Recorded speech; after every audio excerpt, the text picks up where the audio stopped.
Hi friends, అందరికీ నమస్కారం. ఈరోజు వీడియో ఏంటంటే వైఎస్ఆర్ పేరు వింటేనే చంద్రబాబుకు వణుకంటున్న వైసీపీ. ఎవరైనా కొత్తగా మన ఛానల్కి వచ్చినట్లయితే వెంటనే మన ఛానల్ని సబ్స్క్రైబ్ చేయండి. ఇంకా టాపిక్ విషయానికి వస్తే, దివంగత ముఖ్యమంత్రి వైఎస్ రాజశేఖర్ రెడ్డి పేరు ఇప్పటికీ ప్రతిపక్షాలను కలవరపెడుతుందని వైఎస్ఆర్ కాంగ్రెస్ పార్టీ పేర్కొంది.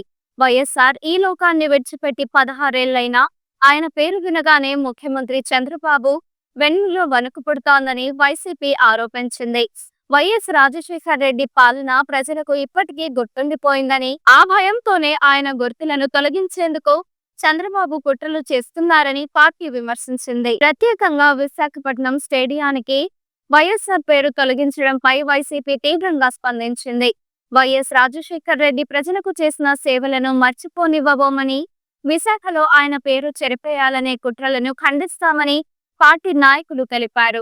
ప్రజల మనసుల్లో వైఎస్ఆర్ చిరస్థాయిగా ఉంటారని, స్టేడియం పేరు తొలగించడాన్ని వ్యతిరేకిస్తూ ధర్నా నిర్వహించనున్నట్లు వెల్లడించారు. వైఎస్ఆర్ పాలనలో అమలైన అభివృద్ధి కార్యక్రమాలను ప్రజలు ఇప్పటికీ గుర్తు చేసుకుంటున్నారని వైసీపీ పేర్కొంది. వైఎస్ రాజశేఖర్ రెడ్డి పేరు రాష్ట్ర ప్రజల గుండెల్లో నిలిచిపోయిందని, అటువంటి గొప్ప నాయకుడి గుర్తులను తొలగించే ప్రయత్నాలను సహించబోమని తెలిపారు. ప్రజా వ్యతిరేక నిర్ణయాలను వ్యతిరేకించేందుకు పార్టీ అన్ని విధాలా పోరాటం చేస్తోందని వైసీపీ స్పష్టం చేసింది. ఈ వీడియో మీకు నచ్చినట్లయితే లైక్ చేయండి. మీరు ఎటువంటి అప్డేట్స్ ను తెలుసుకోవాలనుకుంటున్నారో కామెంట్ బాక్స్ లో కామెంట్ చేయండి.